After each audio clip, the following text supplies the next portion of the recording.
My knees hit the mud before I understood I was falling. Blood filled my mouth, but the pain in my chest wasn't from the wound on my side. It was a second pulse, beating out of rhythm under my ribs, like something alive was trying to claw its way out of me. Guildmates were shouting my name, boots pounding closer through the treeline. Someone screaming for a healer who wasn't within a day's ride. All I could think was, I'm 3 days from the forest, and my heart is stopping. 7 months earlier, none of this existed. I didn't have a second heartbeat. I didn't have a witch's name carved into my memory. I was just Kane Voss, a mid-rank adventurer from Aldermere, coughing blood into the dirt of a forest I wasn't supposed to survive. One contract away from losing everything I'd built. I remember the guild captain's face when they carried me in that first time. Torn open by a WRM's claw, my ribs cracked, my lung collapsing. He told my little sister Mira there was nothing left to do but wait for the end, and to say her goodbyes while I could still hear her. I remember refusing to wait. I remember gripping her hand instead and telling her I wasn't finished yet. And I remember the woman who found me half dead at the edge of the hollow wood, kneeling over me with her hand pressed flat against my chest, whispering words I didn't understand, while something warm and wrong settled into my body and refused to leave, spreading through me like heat under ice. That woman's name was Eloan. 7 months later, kneeling in the mud 3 days from her forest, I finally understood what she'd actually given me, and what she hadn't told me it would cost, or how far she'd go to make sure I never found out too soon. Before the WIRM, I was already running out of time in a different way. Guild contracts paid less every season, and Myra's tuition at the Healers Academy in Cross Hollow was due before the month's end. I took a bounty nobody else wanted. Clear a Duskfang WIRM nesting near the hollow wood. A forest every guild in 3 provinces refused to enter for good reason. The hollow wood had a reputation long before I set foot near it. Adventurers who wandered too deep didn't come back, or came back wrong. Pale, hollow-eyed, muttering about a woman in the trees who watched them the whole way home and never quite left their thoughts again. The old guildmaster, Bregan, warned me twice not to take the contract, sliding the parchment back across his desk both times. I took it anyway. Myra's tuition mattered more to me than a ghost story whispered over ale. I tracked the WRM for 2 days along the forest's edge, careful never to cross the tree line the locals marked with red string tied between the oldest trunks. On the 3rd day, patience ran out, and the WIRM found me first. Its claw opened my side before I even drew my sword. I got one clean hit into its throat, enough to make it retreat screaming into the underbrush, not enough to save myself. I dragged my body toward the tree line because it was the only shelter I could reach, bleeding out with every step through wet leaves. I crossed the red string without meaning to, too weak to notice the boundary until I was already past it. The moment I did, the forest went quiet in a way that felt deliberate, like something ancient had turned its attention toward the sound of my breathing. I don't remember much after that. Cold ground under my cheek, the taste of blood and dirt, a voice low and careful saying, "You shouldn't be here." Right before everything went dark and stayed dark, I woke up on a cot inside a cottage that smelled like crushed herbs and burnt sugar, my wounds stitched shut with thread that glowed faintly silver in the dim candlelight. My chest didn't hurt anymore. It should have hurt more than anything I'd ever survived. A woman sat by the window, watching me with an expression I couldn't read yet, somewhere between relief and hunger, like she'd been waiting a long time for someone exactly like me to walk through her door. "You died twice on my floor," she said. "I only let you come back once." Her name was Eloan. She didn't explain who she was right away, just changed my bandages, fed me broth spoonful by spoonful, and answered questions with half-answers that told me nothing and everything at once. On the 3rd day, I asked her directly why I wasn't dead. She set down the bowl she was holding and said the WRM's claw had torn straight through my real heart, clean through the muscle. There was nothing left to save. So she'd given me another one, something she'd made herself. I laughed, thinking it was a joke, until she took my hand and pressed it flat against my own chest. Underneath my ribs, faint and steady, I felt it. A second pulse, slightly out of sync with the first, like 2 drums played by different hands in different rooms. "It's not entirely mine anymore," she said quietly, not meeting my eyes. But it isn't entirely yours either. I didn't understand what that meant. I didn't ask hard enough to find out, and I've regretted that since. She told me the heart was grown from forest magic and a piece of her own life force, fused together into something that could beat inside a human chest without killing him outright. It was the only thing that had stopped me from dying on her floor that first night. Then she told me the condition, laying it out like a simple fact instead of a warning. It only works near the hollow wood, she said. Travel too far and it stops. You'll feel it weaken first. Dizziness, cold hands, your pulse dragging behind itself. Ignore it, and it fails completely. I asked how far was too far. She looked out the window for a long moment before answering, her fingers tightening slightly around the edge of the table. Half a day's ride at most. Maybe less, depending on the road. I didn't know then that she was lying about the number. I didn't know the truth was closer to a week's hard travel before real danger began. She'd simply never tell me that, not for a long time, not until circumstances forced it out of her against her will. At the time, all I felt was gratitude. She'd saved my life with something that had cost her. I could see it in how tired she looked afterward, how her hands trembled when she thought I wasn't watching, how she ate almost nothing for 2 days straight. I thanked her more times than I could count. She waved off the thanks every time, but I noticed she never once suggested I leave. Not that day, not the next, not until I finally asked about my sister and the guild waiting on me back in Aldermere. Go, she finally said, 3 days later, handing me a folded map of safe distances she'd drawn herself in careful ink. Just don't go too far. I don't want to watch you die twice. Aldermere greeted me like a ghost walking through its own funeral. Bregan actually checked my pulse with his own fingers before he believed I was alive. Mira cried into my shoulder for a full minute before she hit me in the arm for scaring her half to death. The guild wanted a story. I gave them a short one. Found shelter, survived, made it back. I didn't mention the second heartbeat. I didn't mention Eloan's name. Something about her felt like it wasn't mine to share yet, not even with the people who loved me. Sarah noticed first, the way she noticed everything. She was the guild's best archer, and she'd been my closest friend since we were both green recruits sparring badly in the training yard behind the hall. She sat next to me at the tavern that night and asked, quietly, "What actually happened out there, Kane?" The real version. I told her almost everything. The WYRM. The forest. The woman who stitched me back together with something that wasn't quite medicine. Sarah listened without interrupting, turning her mug slowly on the table, then said, "That sounds less like a rescue and more like a bargain." I laughed it off. I didn't yet know how right she was. 2 weeks later, the first dizzy spell hit me during a routine escort job 4 hours outside Aldermere. My vision blurred, my hands went cold, and the second heartbeat under my ribs stuttered like a candle in wind. I barely made it back to town, still standing on my own 2 feet. Bregan wanted to send me to a healer.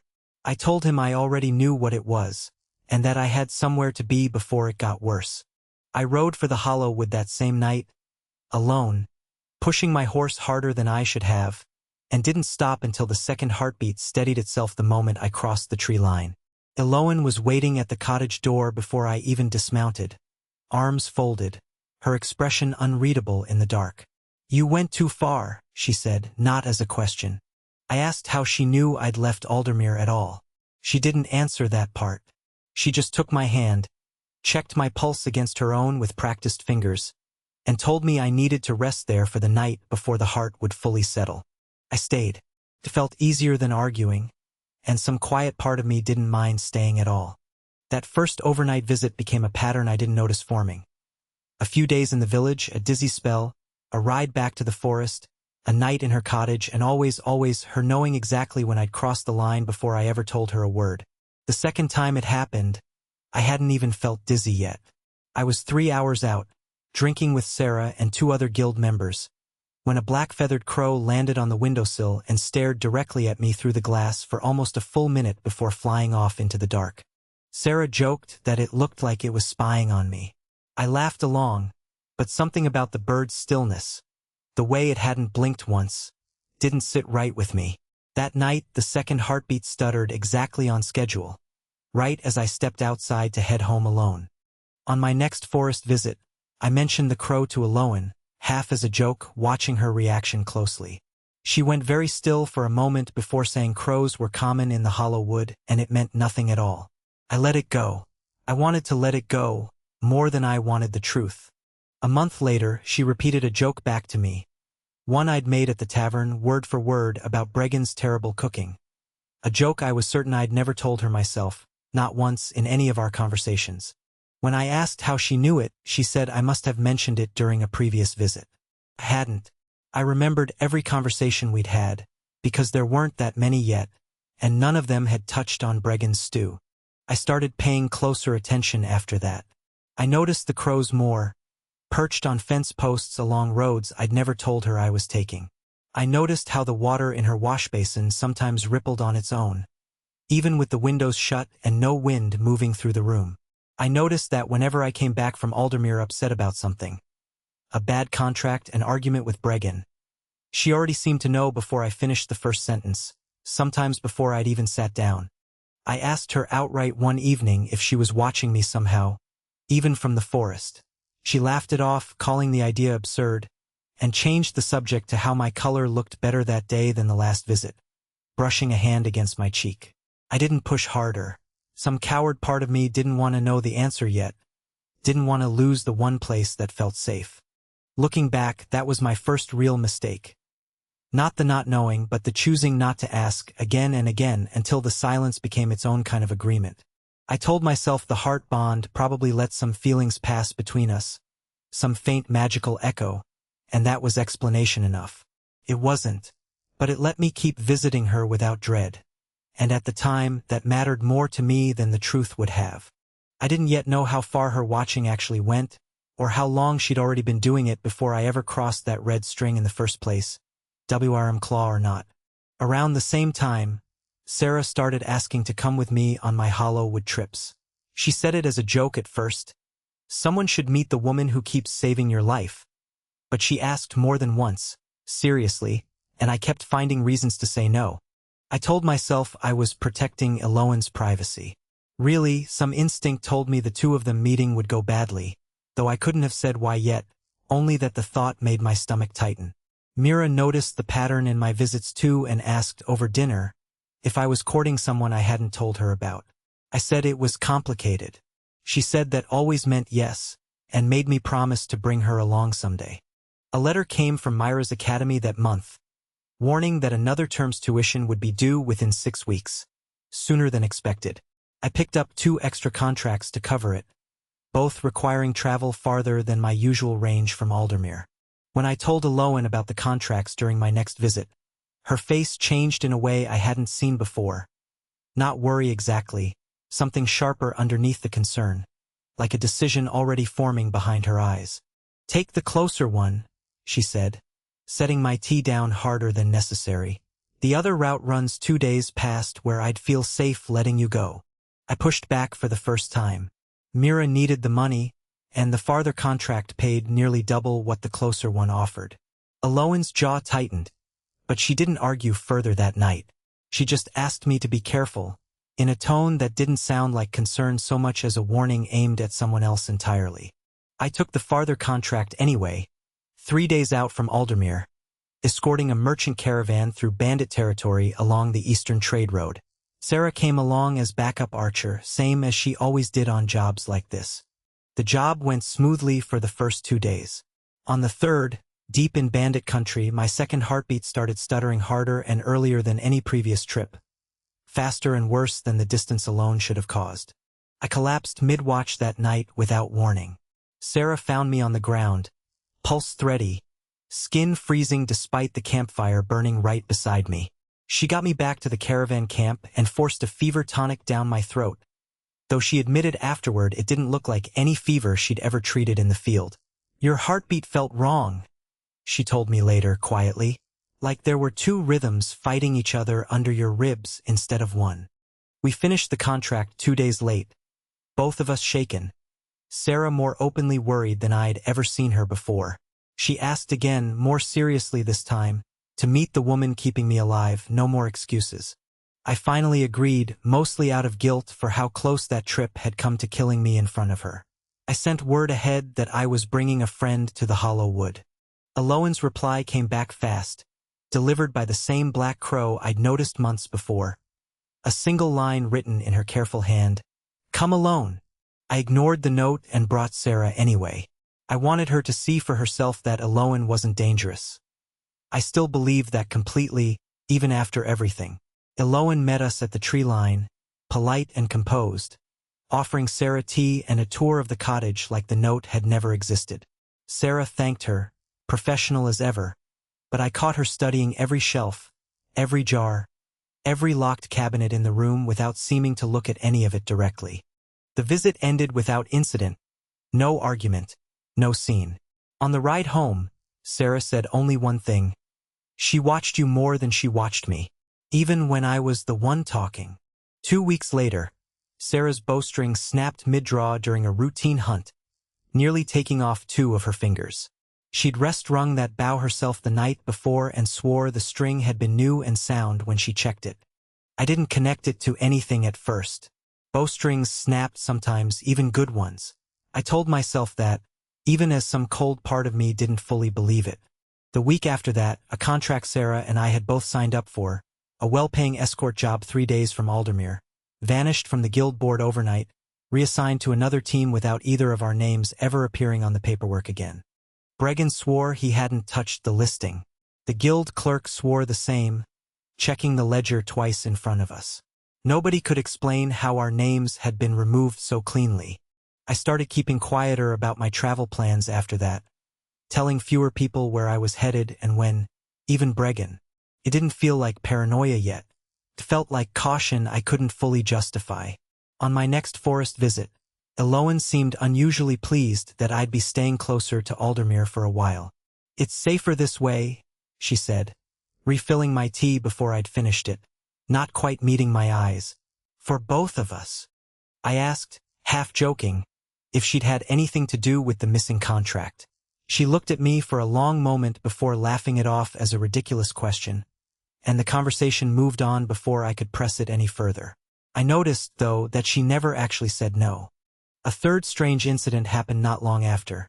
A poison mushroom found its way into a stew Sarah cooked for the 2 of us one evening, the kind that caused violent illness but never death by design. We both got sick. I recovered by morning.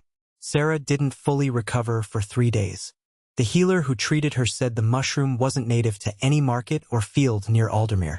It grew, as far as anyone could identify, almost exclusively in deep old-growth forest soil, the kind found nowhere within a day's ride of town. I told myself plenty of forests could grow that mushroom. I told myself a lot of things that spring, none of them very convincing even to me. Sarah stopped joking about meeting Aloan again after that. She started asking me, quietly and seriously, to be careful around her instead, watching my face when she said it. I still wasn't ready to hear it. Not yet. Not until I found something I couldn't explain away with excuses of my own making, no matter how hard I tried. It happened on an ordinary visit, nothing planned, nothing suspicious to start. Aloan had gone to gather herbs near the stream, leaving me alone in the cottage longer than usual, maybe an hour. I wasn't looking for anything. I was looking for a cup, reaching into a cabinet I'd never opened before, when my hand knocked loose a false panel at the back, and a small wooden box fell out onto the floor with a hollow thud. Inside was a cloth pouch of dried mushroom caps that matched the ones from Sarah's poison stew almost exactly, alongside a coil of bowstring identical in weight and color to the one that had snapped in Sarah's hands weeks earlier. My stomach dropped before my mind fully caught up with what I was looking at, my hands already going cold around the edges of the box. Underneath the pouch and the string was a folded, water-stained letter, one of Myra's, addressed to me, that I'd never received. The guild stamp on the back showed it had been delivered to Aldermere weeks ago, long before I'd ever noticed it missing. I opened it with shaking hands. Mira had written asking why I hadn't answered her last 3 letters, worried something had happened to me, asking directly if the woman in the forest was the reason I'd gone quiet on her. There were 2 more letters underneath it, both from Mira, both unopened, both somehow ending up hidden in a witch's cottage 2 days from where they were supposed to be delivered in the first place. At the very bottom of the box was a leather-bound journal, older than anything else inside, its cover worn soft from years of handling, the spine cracked from being opened again and again. I opened it against every instinct telling me to put the box back and pretend I'd seen nothing, that some doors were better left shut. The handwriting inside was Eloan's, dated years back, describing a man named Ashen, an adventurer she'd saved the same way she'd saved me, given a heart the same way, kept close the same way, in the very cottage I was standing in now. The entries about Ashen grew shorter and colder over time, the dates further apart, the tone flatter. The final one read only, "He tried to leave anyway. I couldn't let the heart go with him." There was no explanation of what "couldn't let it go" meant. There didn't need to be. The blank pages after it, dozens of them, said enough on their own. I heard the cottage door open behind me before I could close the journal or the box, my heart hammering both its rhythms at once. Eloan stood in the doorway with a bundle of herbs in her arms, watching me hold the evidence of everything she'd hidden, her expression shifting from surprise to something far more controlled in the space of a single breath. "Put it back," she said quietly. Not a plea, an instruction delivered flat and even. I asked her, voice shaking, who Ashen was and what had happened to him. She set the herbs down slowly on the counter, like she was buying herself time to decide how much of the truth I'd actually earned. "He's not important anymore," she said, stepping closer. "You are." That answer told me everything the journal hadn't. I demanded real answers, and for the first time since I'd met her, Eloan stopped softening her words for my sake, dropping the gentle tone entirely. She admitted the mushrooms were hers. She admitted the bowstring. She admitted, flatly, without a flicker of shame, that she'd wanted Sarah gone from my life before Sarah got close enough to matter. "She was going to take you somewhere I couldn't follow," Eloan said. Like that alone justified everything sitting in the box between us. I asked about the missing contract, the one that had vanished from the guild board without a trace. She said she'd paid a courier to intercept the listing before it ever reached the wall. Simple as arranging flowers. I asked about Myra's letters. Her answer came slower this time, quieter, almost embarrassed for the first time in the conversation. "I didn't want her pulling you back toward a life that doesn't include me in it." I asked finally about Ashen, the man in the journal, the one who'd tried to leave and never made it back into these pages again. Eloan's composure cracked for the first time since I'd known her, her hands curling into fists at her sides. She told me Ashen had tried to travel 3 weeks past the safe range despite every warning she'd given him, convinced the limitation was exaggerated. "It wasn't exaggerated for him," she said, voice barely above a whisper. "The heart failed completely. I couldn't save him a second time, no matter how fast I rode." I believed her in that moment because I wanted to believe there was a line even she wouldn't cross on purpose, some limit to what she'd allow herself to do. I didn't yet know how much of that story was true and how much was another careful half-truth, shaped exactly to keep me from testing my own limits against hers. I told her I needed space to think, and turned to leave the cottage that same night despite the late hour and the distance back to Aldermere waiting ahead of me. She stepped in front of the door before I reached it, blocking it fully with her body. "You're upset," she said. "That's not a safe state to travel in, not tonight." I told her to move. She didn't, not an inch. For the first time, I saw something in her eyes that wasn't warmth or worry. A flat, cold calculation, like she was already 3 steps ahead of whatever I was about to try next. "I've kept you alive," she said, voice low and even, each word deliberate. "I've kept everyone who ever tried to take you away from succeeding. I'm not going to stop just because you found a box." She let me leave that night, eventually, but not before making it clear, without ever once raising her voice, that she'd noticed every plan I hadn't spoken aloud yet, and probably several I hadn't thought of. I rode back to Aldermere with the second heartbeat pounding wrong in my chest the entire way, unsure if it was the distance or my own fear making it stutter harder than usual. I didn't tell Sarah everything that night. I only told her enough to make her lock her door and watch her back for a while, without naming the reason. I spent the next 2 weeks trying to build a normal life out of range of the forest, taking short contracts, sleeping at the guild hall, avoiding the hollow wood entirely, testing how long I could stay away. The heart punished me for it, slowly and then all at once. Dizziness came daily instead of only after long trips. My hands stayed cold even sitting by the fire. I was testing her claimed limits and losing badly. Bregan noticed my condition worsening and pulled me from active contracts, worried I was relapsing from the original WRM wound months earlier. I let him believe that instead of telling him the truth. Sarah stayed close during those weeks, sharper and more careful than before, watching the tree line every time we left Aldermere together like she expected something to come out of it eventually. On the 15th night, it did. I woke in the guild infirmary to Bregan's voice telling someone I was stable but weak, that whatever illness I'd caught had nearly stopped my heart entirely in my sleep. No warning at all. I tried to sit up and found I couldn't lift my own arm. My vision swam at the edges. The last thing I remember before the dark took me fully was a familiar scent of crushed herbs. Far too close for a village infirmary 2 streets from the guild hall. When I woke again, I wasn't in Aldermere anymore, and the light through the window was wrong for the season. I was back in Alohan's cottage, the second heartbeat steady and calm under my ribs for the first time in weeks. My body wrapped in blankets that weren't mine and never had been. She told me I'd collapsed in the guild hall and she'd been sent for immediately. I asked who had sent for her. She didn't answer directly, busying her hands with the fire instead. 3 days passed before I was strong enough to ask what Aldermere believed had happened to me. Alohan's answer came out carefully rehearsed, like she'd practiced it. "They think you didn't survive it," she said. I let them think that. It was easier than explaining the truth to people who wouldn't understand it anyway. I asked what that meant for Mira, for Sarah, for Bregan, who'd carried me in twice now. She said she'd make sure they were provided for, from a distance, without ever needing to see me suffer through another relapse in a place she couldn't reach in time.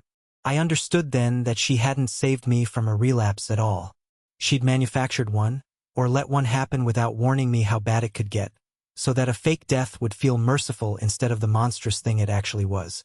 I accused her of it outright, my voice cracking on the words. She didn't deny it, didn't even flinch. "You were dying out there anyway," she said, calm as ever. "At least here, you're not dying alone in some infirmary bed." I demanded to be let go, to correct the lie before it spread any further through the people who loved me and were grieving me right now. Alohan's expression didn't crack this time. It hardened into something I hadn't seen before. "You can walk out that door right now if you want," she said. But the heart only just steadied. "Walk far enough today, and this time I might not get to you before it stops for good, and neither of us wants that." I didn't know if that threat was true or another exaggeration built to keep me still. I didn't know if I could survive testing it just to find out for certain.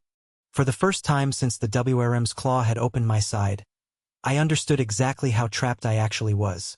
Not by distance, not by magic alone, but by a woman who'd learned exactly which truths would keep me still and which lies would work just as well. I stopped arguing that night, not because I'd given up, but because I needed her to believe I had, completely and convincingly. I spent the following days playing calm, letting Alohan believe the fight had gone out of me entirely, while quietly studying every book on her shelves whenever she left the cottage for herbs or water. Most of it was useless, herb lore, weather charms, nothing about heart magic specifically or the ritual that had bound us together in the first place. She kept the real knowledge somewhere I hadn't found yet, or hadn't been allowed to find. On the 4th day, she mentioned an old hedge which living 2 valleys over, someone she called harmless but nosy. A woman named Marin who'd once tried to warn Alohan away from working heart magic at all, years before I existed to her. It was the first real lead I had in weeks. I filed the name away carefully and said nothing about it out loud. Getting away from the cottage without raising Alohan's suspicion took another week of careful patience. Small requests to walk alone for air, short trips to the stream that I stretched a little longer each time, minute by minute. On the 9th day, I finally pushed one of those walks far enough to reach the valley path Alohan had mentioned once, moving as fast as my unsteady legs allowed without drawing attention. Old Marin's home was a leaning stone cottage buried in ivy, and she opened the door before I even knocked, like she'd been expecting someone eventually to come stumbling up her path. "You're the one with her heartbeat in your chest," she said. "I can hear it from here, uneven as it is." I told her everything, the false limitation, the fake death, the box of evidence, the man named Ashen who never made it past a journal entry. Marin listened without interrupting, her face growing grimmer with every detail I gave her. When I finished, she told me something Aloan had never once mentioned in 7 months. Heart-bond magic like this wasn't meant to be one-sided at all. It was meant to be split evenly between two people. A shared heart is supposed to divide the burden between two people through a binding ritual, not rest entirely on one chest, Marin said. One person carrying the whole weight alone is a corruption of the original spell, not the natural shape of it at all. She said Aloan would have known this from the start. Heart magic like this had been taught to every witch of her line for generations, the ritual passed down specifically to prevent exactly the kind of one-sided dependency I was trapped in right now.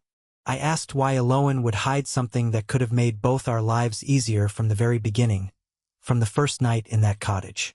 Marin's answer was blunt, no softening at all. Because splitting it evenly means she stops being the only reason you survive. And from what you're describing, being needed like that is the only kind of love she trusts anymore. She gave me the ritual, written on a single folded page in old careful script, warning me it required both parties present and willing. I couldn't perform it alone, no matter how badly I wanted to skip that part. I asked if there was any way to break the bond entirely instead, to be free of Aloan and the heart both, no strings left at all. Marin said it was possible, but it would kill me the same way it had likely killed Ashen. The heart wasn't separate from me anymore. It was mine now too, whether I liked it or not. That left one real choice. Convince Aloan to perform the split willingly, or find a way to force her hand before she found out what I knew. I walked back to the cottage with the ritual page hidden inside my boot, rehearsing exactly how I'd bring it up without triggering the kind of reaction that had put me in this position in the first place. Aloan noticed I'd been gone longer than usual the moment I walked through the door, her eyes narrowing slightly. She didn't ask where. She just studied my face like she was searching for a lie forming behind my eyes. I told her I wanted to talk, calmly, about what happened next between us. Not as a demand, but as a conversation, the first real one we'd had since the box fell out of that cabinet. She agreed, cautiously, arms crossed, and for the first time in weeks, I felt like I was steering something instead of being steered by her instincts. I laid the ritual page on the table between us and told her exactly what Marin had explained, that the bond was never meant to be carried by one person alone, not by design, not ever. Aloan went pale looking at the page, like she recognized the handwriting on it even folded shut, before she'd read a single word of it. "You went to her," she said quietly, not angry, something closer to afraid, her voice thinner than I'd ever heard it. I asked her directly why she'd never once mentioned that splitting the burden was possible, not in 7 months, not once. She was silent long enough that I thought she wouldn't answer at all. When she finally spoke, her voice had none of its usual careful control left in it. "Because the day it's split evenly, you won't need me to survive anymore. You'll just be someone who visits when it's convenient." I told her that wasn't a reason to lie to me for 7 months straight. She said it felt like a good enough reason every single day she'd done it, and every night after. She told me the rest then, unprompted, like the truth had been waiting behind a door she finally let swing open on its own. Her own family's forest had been burned by villagers generations ago who feared what heart witches like her could do. Torches thrown into the same treeline I'd once crossed bleeding, and the last man she'd loved before Ashen had left her the moment he learned what she was, calling her a monster to her face before he walked out for good and never once looked back. "Every time someone I love finds out the truth, they leave," she said, not looking at me. So I stopped telling the truth. I found ways to make leaving impossible instead, one small lie at a time. I understood, in that moment, exactly why she'd built her whole life around never letting distance happen. But understanding it didn't mean I was willing to keep living inside her fear instead of choosing my own life for once. I told her I wanted the ritual. Not someday. Now, tonight, before either of us lost the nerve to go through with it. She hadn't agreed yet when the cottage door slammed open behind us without warning. 3 armed figures stood in the doorway, wearing the gray sashes of the Church Inquisition, blades already drawn and gleaming in the firelight, mud still fresh on their boots from the forest path. Their leader, a hard-eyed woman named Inquisitor Dalka, said they'd been tracking reports of heart magic corruption in the hollow wood for months, following whispers from villages on the far side of the valley, and tonight they intended to end it for good. Eloan's hands sparked with defensive magic instantly, placing herself between me and the blades without a second of hesitation, without even glancing back at me first. I grabbed her wrist before she could throw the first spell, holding it firm. "Killing them solves nothing," I said. "There's a whole inquisition behind them who'll just send more once these three don't come back." Dalka demanded I step aside from the witch so they could finish their work cleanly and be gone by morning. I told her the witch had a name, and that whatever corruption they thought they were hunting wasn't the thing standing in front of them. I held up the ritual page, explaining as fast as I could that the bond wasn't a curse feeding on me. It was a shared burden about to be balanced properly. Evidence I offered as proof this wasn't the one-sided predation the Inquisition had been sent here to stop. Dalka wasn't convinced by words alone, her blade still steady in her hand. She said she'd only stand down if she witnessed the ritual herself, right now, to confirm it was balance and not control dressed up as one. Eloan looked at me for a long moment, the fight still trembling in her hands, before finally lowering them and stepping back from the doorway. "Do it," she said. "Show them. Show yourself once and for all." We performed the ritual with the Inquisitor's blade still drawn behind us, Marin's instructions guiding our joined hands over a bowl of blessed water and forest ash, both our voices reciting the binding words together instead of one alone carrying the weight. The second heartbeat in my chest shifted the moment the final word left our mouths. Steadier, lighter, no longer entirely borrowed, no longer entirely hers to control alone from a distance. Eloan gasped and pressed a hand to her own chest, feeling for the first time in years a piece of the burden finally leave her to rest somewhere shared instead of carried solitary, night after night. Dalka watched the light fade between us, lowered her blade slowly, and said only that she'd report the bond as balanced, not corrupted, for now, and only for as long as it stayed that way. The Inquisitors left before dawn, though Dalka warned on her way out that she'd be watching for any sign the balance tipped back toward one-sided again. In the silence after they'd gone, Eloan sat at the table with her hands still shaking, staring at the ritual page like she couldn't quite believe what we'd just done together, willingly. I asked her to test it with me, to try a short distance apart just to the edge of the property, to see if the new balance actually held under real pressure. She hesitated longer than I expected before finally agreeing, setting down the page.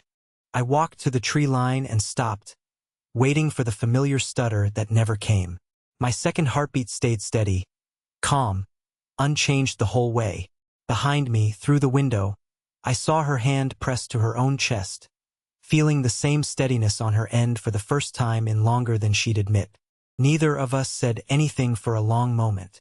We didn't need to say it out loud. Over the following weeks, I traveled back to Aldermere to undo the lie of my death, starting with Bregan, who nearly hit me before he hugged me instead, furious and relieved in the same breath, cursing my name the whole time. Mira cried harder than she had after the WRM attack, and made me promise twice that I'd never let anyone fake my death to her again, witch or otherwise, no matter the reason given. Sarah took the news quietest of everyone in the room. She listened to the full story, the box, the letters, the ritual, without interrupting once, then said only, "I'm glad you're the one who found the way out of it yourself." I asked her if she could forgive Eloan for the mushrooms, the bowstring, the missing contract, all of it. Sarah said forgiveness wasn't hers to give, but she wasn't going to spend her life avoiding a forest just because of what one desperate woman had done in it once. Eloan and Sarah never became close, not really, not after everything.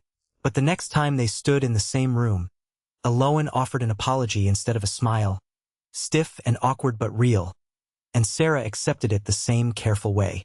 I took contracts again after that, farther ones, the kind that used to trigger the old limitation within hours of leaving. The new bond held every time, steady no matter the distance, exactly the way Marin's ritual had promised it would from the start. Eloan still watched the tree line whenever I left. I noticed, standing at the same window each time. Old habits didn't vanish just because the magic behind them had finally changed for good. But she stopped hiding the letters. She stopped touching Sarah's equipment. She stopped rewriting the story of my life behind my back. Because for the first time, she didn't need to control the distance just to survive it. I could have stayed in Aldermere permanently, free of the forest entirely now that the balance was even between us. I thought about it seriously for a while, turning it over more nights than I expected to. Instead, I bought a small plot of land at the edge of the hollow wood, close enough to reach Alohan's cottage on foot in under an hour, far enough that it was clearly still my own home and not an extension of hers. I built it with my own hands over the following month, half out of stubbornness, half because some part of me wanted her to watch me choose to stay close instead of being forced into it by a lie. Alohan helped with the roof, awkwardly, passing up nails and boards, the way someone helps who's never had a reason to build anything meant to last before now. Mira visits on holidays now, always bringing something from the academy. Sarah still stops by when contracts bring her through the region, and Alohan has learned, slowly, to sit in the same room as her without her hands sparking under the table anymore. My second heartbeat still beats a little different from my first, a rhythm that isn't entirely mine and never fully hers either, steady no matter how far I travel now, because the woman who once needed me trapped to keep me finally learned to let me choose to stay.